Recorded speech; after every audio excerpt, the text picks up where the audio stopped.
It was a moment that would change everything. She tried to discredit him on live television, but his response shifted the entire narrative. The email arrived late that afternoon, a brief, formal message from the producers of The Morning Exchange, one of the most watched talk shows in the country. They wanted Darius Bell, the tech entrepreneur and CEO of Innovis, to appear as a guest on an upcoming segment about diversity in business. Darius had seen this kind of thing before, a mainstream platform suddenly discovering the existence of Black entrepreneurs, trotting them out for a few minutes of applause before quickly moving on to the next trending topic. But this time, it felt different. Innovis wasn't just another startup. They had just secured a multi-million-dollar defense contract, outbidding some of the biggest names in the industry. This wasn't luck. This was the result of 2 decades of relentless dedication. Even so, he hesitated before confirming his appearance. Something didn't sit right. His assistant, Tasha, noticed his hesitation. "Are you sure you want to do this?" she asked. "You know how these shows are. They love a success story, but they love tearing one down even more." Darius leaned back in his chair, trying to brush off his unease. "I'll handle it. Besides, it's national exposure. Let's see what they have to say." Tasha exhaled and shook her head. "Just don't let them bait you." He nodded, though deep down he knew how this game worked. If this interview was a trap, they were playing chess with the wrong person. On the morning of the interview, Darius walked into the KXNT studios in Los Angeles. The green room was cold, sterile. Everything about it felt like a transaction. A young producer greeted him, barely looking up from her clipboard. "Mr. Bell, thank you for being here. We'll mic you up in 5, she said, not even bothering with small talk. It was clear. No warmth, just business. As he sat in the makeup chair, an assistant powdered his face with practiced indifference. On the monitor above, the live broadcast of the show played.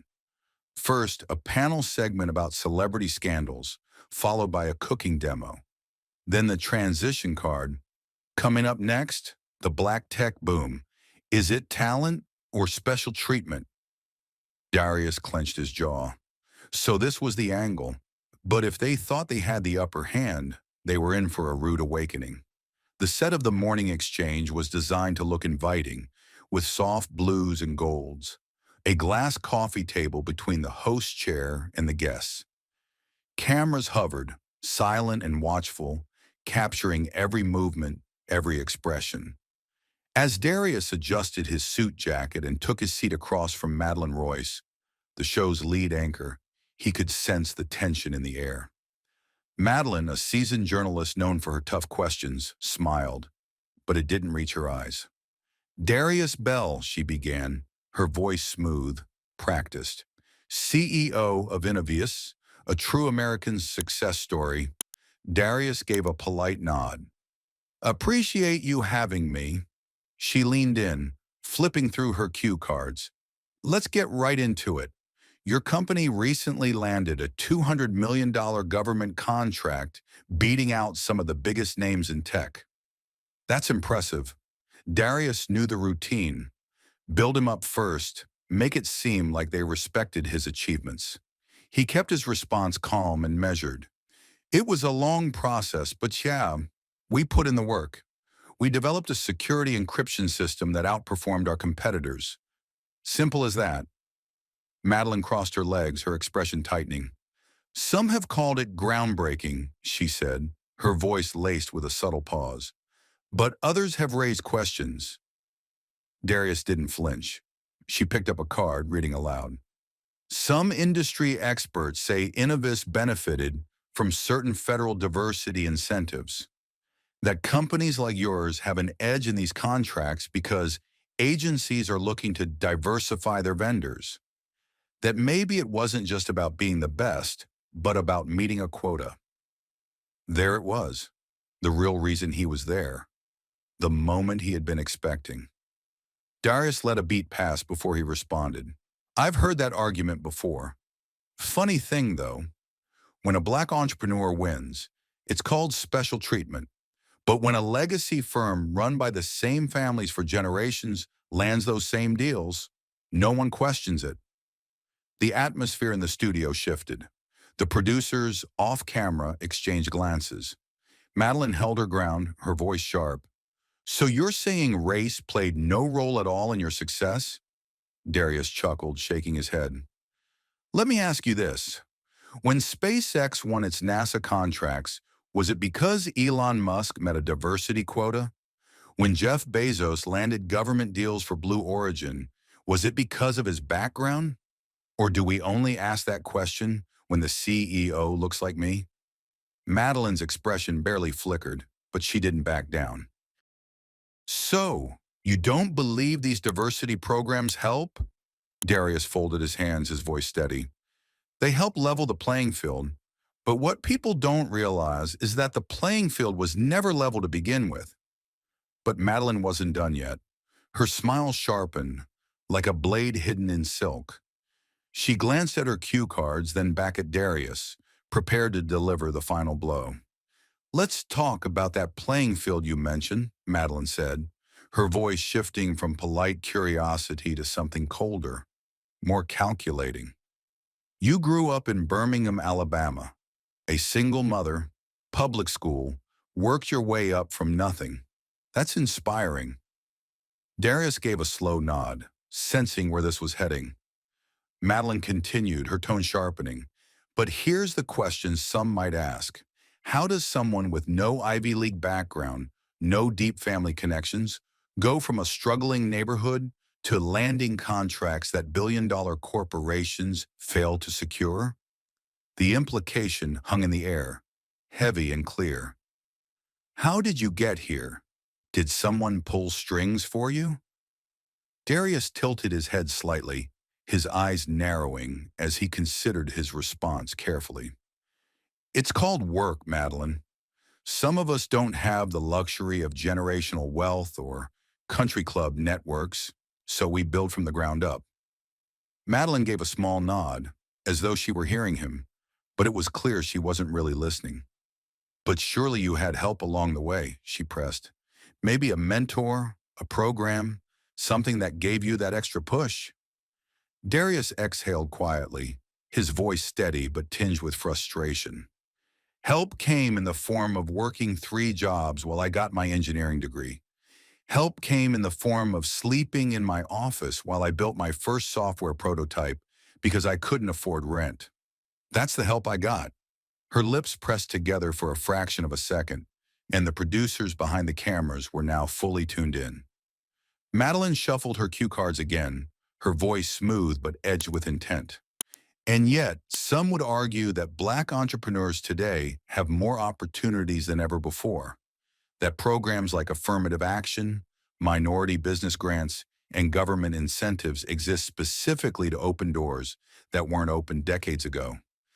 Darius leaned forward, his elbows resting on his knees, his gaze unwavering. You know what's funny? When a Black business owner succeeds, people always ask what programs helped us. But nobody asks which old money bank funded a white-owned startup. Nobody asks which family connections got them into Stanford or which golf buddy invested in their company. He paused, letting his words settle before continuing. The truth is, success isn't some lottery. People like me had to be twice as good just to get a seat at the table. A noticeable shift rippled through the room. The quiet tension was palpable now, as the audience realized they were witnessing something real. But Madeline didn't flinch. Instead, she smiled, the smile of someone who thought they had just trapped their opponent in a corner. That's an interesting perspective, she said, her voice smooth as glass. But let's address another factor, perception. She turned slightly toward the cameras, making sure the audience was paying attention. Darius, you present yourself as a self-made success, but let's talk about the public perception of your story. Some say that Black entrepreneurs get an unfair advantage when it comes to media attention, that the narrative of overcoming struggle is more marketable than the stories of the thousands of white business owners who work just as hard but don't get the same headlines. Darius let out a quiet chuckle, a sound laced with disbelief. Oh, so now we get too much attention? Madeline kept her polished smile, but Darius could see the shift in her posture, the unease she hadn't expected him to laugh. You're telling me, he continued, that in a world where 90% of Fortune 500 CEOs are white men, and where major tech funding still overwhelmingly goes to white-owned startups, the real issue is that people like me get too much press. Madeline tucked a loose strand of hair behind her ear, trying to regain control. I'm just pointing out that in today's climate, some people feel there's pressure to highlight diversity over pure merit. Darius exhaled sharply, shaking his head. Merit? Right. He glanced briefly at the cameras, then locked eyes with her. Let me ask you something, Madeline. Do you really think that if I wasn't exceptional at what I do, I'd be sitting in this chair right now? Her lips parted slightly, but before she could respond, he continued. You think I got here because I played the diversity card? Or do you think I got here despite everything designed to keep me out? The silence in the room was deafening. It was louder than any question she had asked, heavier than any judgment. But Madeline wasn't done yet. No, she had one last card to play, the one designed to break him. Madeline took a slow breath, shifting in her seat just enough to make it look casual. But Darius saw it, a crack in her facade. She glanced down at her cue cards again before setting them aside. This next part she wanted to deliver directly. Darius, she said, tilting her head slightly, I think it's fair to say you're passionate about this, and I respect that. But let me ask you something. She paused, letting the words sink in. Do you think some of this outrage is exaggerated? Darius gave a slight nod, waiting for the question. After all, Madeline continued, her voice just enough to sting, your success story proves that the system isn't as stacked against black entrepreneurs as some claim. The audacity. Darius could feel the heat crawling up his spine, but he didn't let it show. Instead, he let out a quiet chuckle, shaking his head again. You know, he said, his voice controlled but fierce. It's funny how people love to use one success story as proof that a problem doesn't exist. Madeline's smile didn't waver, but something in her eyes flickered. Darius leaned forward slightly, resting his forearms on his knees, his words deliberate. Let me put it this way. If one person climbs out of a burning building, do you point at them and say, see, the fire wasn't that bad? Madeline opened her mouth, hesitated, then closed it. But Darius wasn't finished. The fact that I made it doesn't mean the system isn't broken, he continued, his voice steady, but filled with truth. It just means I fought twice as hard to get through it. Even the studio crew had stopped moving. The weight of his words hung in the air. Madeline adjusted in her seat, reaching for a controlled response. I understand your perspective, she said, her voice adopting that careful, neutral tone reserved for damage control. But let's talk about another side of this. She turned slightly toward the cameras again.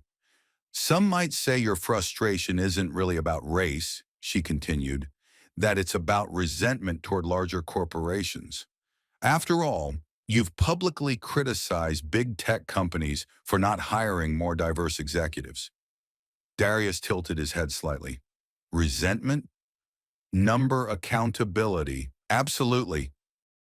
Madeline pressed her lips together for a beat, then asked, then what do you say to those who believe that in today's economy, success is based on hard work, not race? Darius exhaled through his nose, locking eyes with her. I say you're still missing the point. This was the moment Darius had been waiting for. People love to believe in fairy tales, he began, his voice steady, but the words were like a punch to the gut. A tense silence spread over the set, especially when they are the ones benefiting from them. He let that sink in. But let's be real, he continued, his voice unwavering. Black entrepreneurs are still being denied loans at double the rate of white business owners. We still get less than 2% of venture capital funding. And even when we prove ourselves, the question is still asked, do we deserve our success? Madeline sat in silence, but it was clear she wasn't really listening. So let's stop pretending the system isn't rigged, Darius said, his voice calm but firm. It is, and the only people who don't see it are the ones it works for. The room went still. The producers behind the cameras didn't dare intervene, and the weight of his words hung thick in the air. It was raw, unfiltered truth. Madeline shifted, clearly uncomfortable, but there was no saving her now. She had walked into this moment, and now she had to face it. Darius leaned back in his chair, letting the silence stretch long enough to make everyone in the room feel uneasy. Then he spoke again, quieter this time, but carrying a deeper weight. You know what the real problem is? He asked, his eyes locked on Madeline. She hesitated, unsure of where he was going. The bar isn't in the same place for everyone, he said. A mediocre white man can fail upwards in this country, but a brilliant black man has to jump through flaming hoops just to get a shot. Madeline's mouth opened, but Darius wasn't finished. He went on.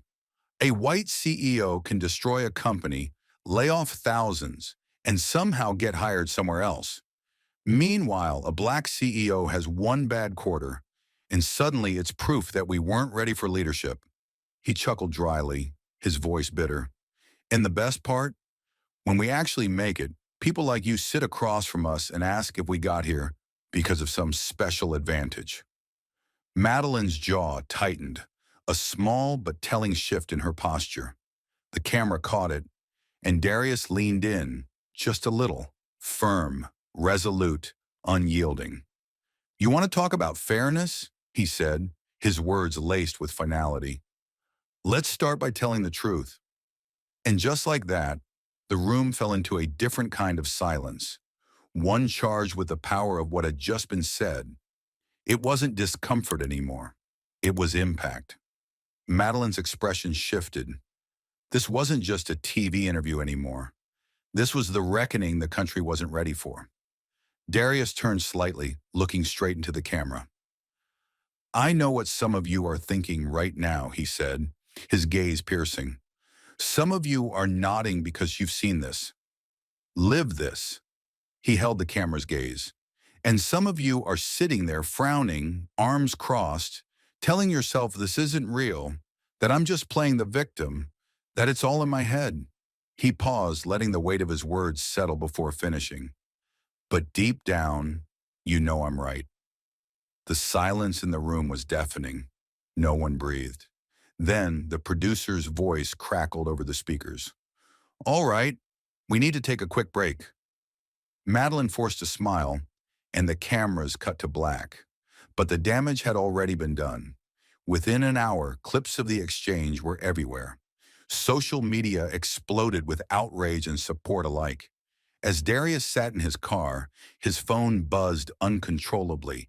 Texts, missed calls, notifications flooding his screen. Twitter was ablaze. Darius Bell just exposed the media's bias on live TV, one tweet read. This was powerful, however, truth hurts. But not everyone saw it that way. Some people couldn't handle the truth. Here we go again, another successful guy pretending to be oppressed, one comment mocked. Stop playing the victim card. By lunchtime, the morning news shows were all over it. Some called him brave. Others called him angry, combative. The statement from the morning exchange came quickly. They tried to play it safe. We value open dialogue, they said, but today's discussion became more intense than expected. Darius laughed when he read it. Fair, right? Tasha, his assistant, called him. Do you realize you just set the internet on fire? She asked, half laughing, half exasperated. Congrats. You're now the most talked about entrepreneur in America. Darius rubbed his temples, exhausted. He hadn't planned for this. Well, at least we're getting attention, Tasha said. New investors are calling. But not all of it was good news. Some clients dropped out. One major corporate partner reevaluated their commitments.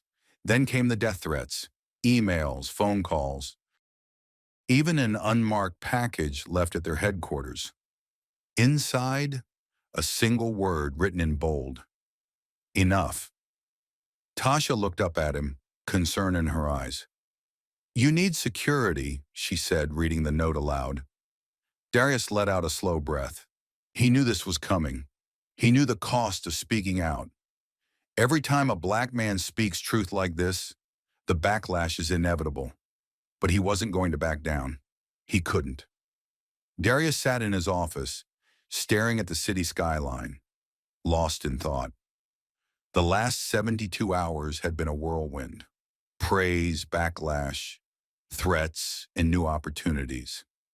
He thought about the younger version of himself, the kid from Birmingham who had to fight for every scrap of success. The one who had watched doors slam in his face while others walked through without knocking. And now here he was, at the center of a national conversation. It wasn't the one he asked for, but it was the one he couldn't ignore. Tasha entered, holding a folder.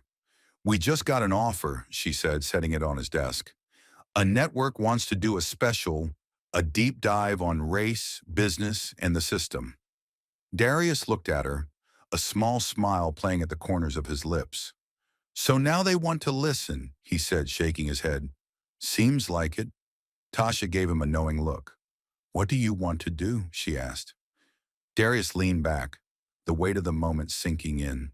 He could walk away, let the dust settle, get back to business. But he knew deep down, this wasn't just about business anymore. He picked up the folder, flipping through it before setting it down. "Tell them I'll do it," he said, his tone firm, "but on my terms." He looked at her with determination in his eyes. "If the system is going to put me under a spotlight, I'm going to control the narrative." Darius Bell's viral moment wasn't just another internet controversy. It was a reckoning, a call to face the truth about race, success, and who gets to rise without question, and who gets questioned when they do. Some called him an activist, some called him arrogant, some called him right. But the one thing no one could do was ignore him. So what do you think? Does success mean playing by the rules of a broken system? Or does it mean rewriting the rules entirely? Let us know in the comments. And if you believe more stories like this need to be told, subscribe.